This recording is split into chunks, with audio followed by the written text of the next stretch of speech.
ഇതാണ് ബാംഗ്ലൂർ കൊട്ടാരം അല്ലേ? ബാംഗ്ലൂർ പാലസ്. ബാംഗ്ലൂർ പാലസ്. നമ്മളിവിടെ വന്നത് എന്താ പറയാ, ഭയങ്കര. അതെ, പക്ഷെ ഒരുപാട് നമ്മുടെ ഇവിടെ നാട്ടിലുള്ള പാലസ് ഒക്കെ പോലെ ഭയങ്കര വലിപ്പമുള്ള പാലസ് ആണെന്ന് ഓർത്തു. പക്ഷെ അത്ര വലിപ്പമൊന്നുമില്ല. പക്ഷെ ഇവിടെ കാണാത്തൊരു സംഭവം കണ്ടു.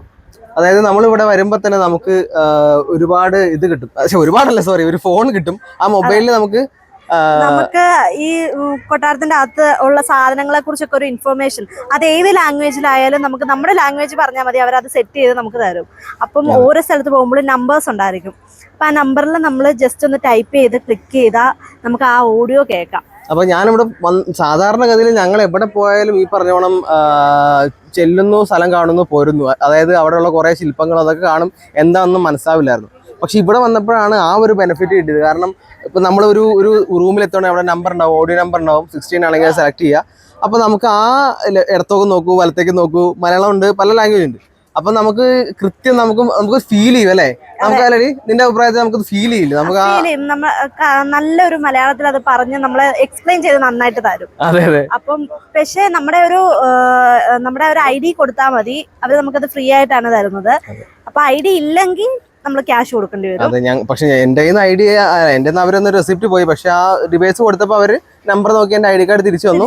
പക്ഷെ ID കാർഡ് കൊടുത്തില്ലെങ്കിൽ 2000 കൊടുത്താൽ മതി. 2000 ഡെപ്പോസിറ്റ് ചെയ്യുക, നമുക്ക് എത്ര പേർക്ക് വേണമെങ്കിലും ഡിവൈസ് തരും. ആ സാധനം നമ്മുടെ നാട്ടിലും വരേണ്ടതാണല്ലേ? ഭയങ്കര നമ്മുടെ നാട്ടിൽ എന്ന് പറഞ്ഞാൽ ഗൈഡ്സ് ഉണ്ട്, അവർക്ക് നമ്മൾ സ്പെഷ്യൽ പൈസ. അത് തന്നെ, അത് ചിലപ്പോ ആ ഒരു രീതിയിൽ അവരെ മുതലാക്കണമായിരിക്കും. ഇവിടെ ഗൈഡിന്റെ ആവശ്യമില്ല.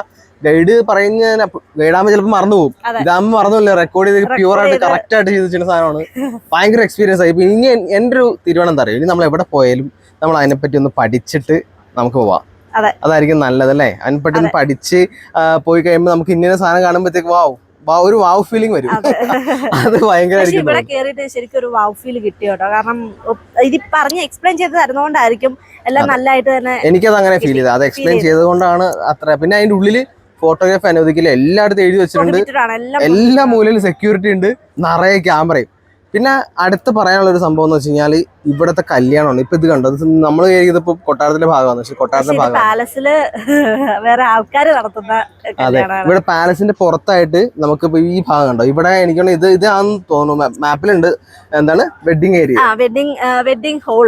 വെഡിങ് ഹോൾ എന്ന് പറഞ്ഞ് മാർക്ക് ചെയ്തിട്ടുണ്ട്. അപ്പൊ നമുക്ക് എനിക്കത് വാടകയ്ക്ക് എടുക്കാം. അങ്ങനെ വാടകയ്ക്ക് എടുത്തു കഴിഞ്ഞാല് നമുക്ക് ആ ഒരു ദിവസത്തെ അതെ കൊട്ടാരത്തിൽ കല്യാണം നടത്താം. ഇനിയിപ്പോ ഇത് കൊട്ടാരത്തിലെ ആൾക്കാരെയാണെന്ന് നമുക്ക് അറിയില്ലല്ലോ, അങ്ങനെയാണോ? പക്ഷെ അങ്ങനെയല്ലെന്ന് തോന്നുന്നു ആർക്കും കല്യാണം നടത്തുന്നത്. ഇതൊക്കെ ഇത് വണ്ടിയിലല്ല. അതെ, മാരേജ് ഹോൾ എന്നുള്ളതുണ്ട്. അപ്പൊ നമുക്ക് പുറത്തുള്ള കാഴ്ചകൾ മാത്രമേ ഒപ്പിയെടുക്കാൻ പറ്റുള്ളൂ. ഇപ്പൊ ഇതെല്ലാം ഈ കല്യാണത്തിൽ വന്നിരിക്കുന്ന കാറുകളാണ്. അവിടെ കാർ പാർക്കിംഗ് ഉണ്ട്. നമ്മുടെ കാർ അങ്ങ് മൂലയിലാണ് പാർക്ക് ചെയ്തിട്ടാണ്. ആ ഭാഗത്തൊക്കെ ആയിട്ട് എന്താണ് പാർക്ക് ചെയ്തിരിക്കുന്നുണ്ടോ.